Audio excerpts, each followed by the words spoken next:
You know that feeling, right? The Sunday night dread, or that feeling of being totally wiped out after a day packed with meetings. Guess what? You are definitely not alone. Today, we're going to talk about something that's all around us at work but often invisible: psychological health and safety. It's become one of the biggest challenges of our working lives. I mean, it seems obvious, doesn't it? If we're not feeling great mentally, our work suffers. But here's the million-dollar question. Do we really truly know how to handle it for ourselves and for our teams? Or are we just kind of crossing our fingers and hoping for the best? Let's dive into the skills you actually need to manage it. Okay, so before you can fix a problem, you've got to be able to name it. What is it about today's always-on, 24/7 work culture that puts so much pressure on us? Let's get right into it.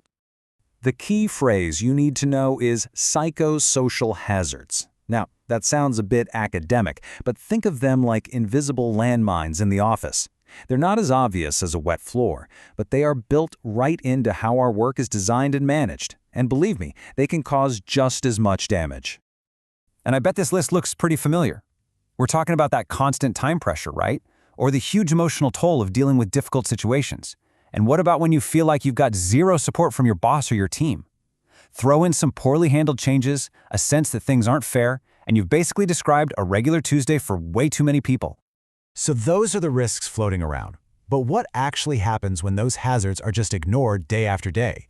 Well, it starts a chain reaction, like knocking over the first domino, and the consequences are very, very real. The first and most common result?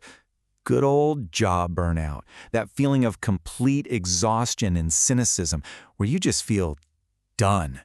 It's not a personal failing. It's a direct outcome of chronic, unmanaged stress at work. And it makes sense, right? When everyone is stressed out and on edge, that tension has to go somewhere. So little disagreements suddenly explode into huge team conflicts. And before you know it, the whole atmosphere turns toxic. And when that toxic environment really sets in, it can open the door for things like bullying and harassment.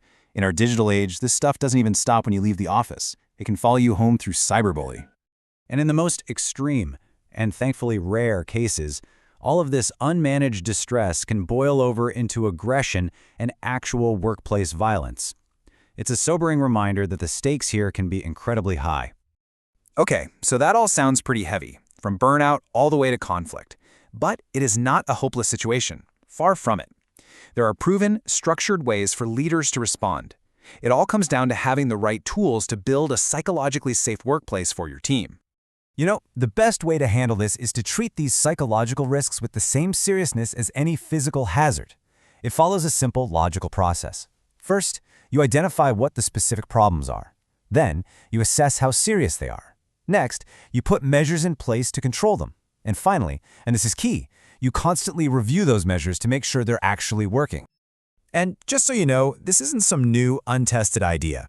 This whole process is the foundation of major professional safety standards, like the global ISO 45003, which is all about psychological health at work. It's a trusted system based on real evidence. So that framework gives us the what we need to do. But what about the how?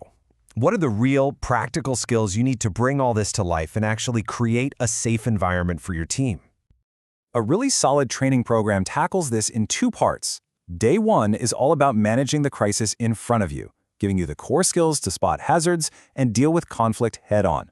Then, day two shifts to being proactive. It's about building a culture where these problems don't even start by focusing on things like work-life balance and health programs. You learn to be both a firefighter and an architect. And this is where things really start to change. It's about learning specific skills. For instance, instead of avoiding those difficult topics, you learn how to have courageous conversations. Instead of letting misunderstandings spiral, you learn to practice active listening. These aren't just buzzwords. They are tools that turn potential problems into positive interventions. And here's the most exciting part. These skills aren't just for putting out fires. When leaders start using them consistently, they don't just solve problems one by one. They actually transform the entire culture of the workplace for the better.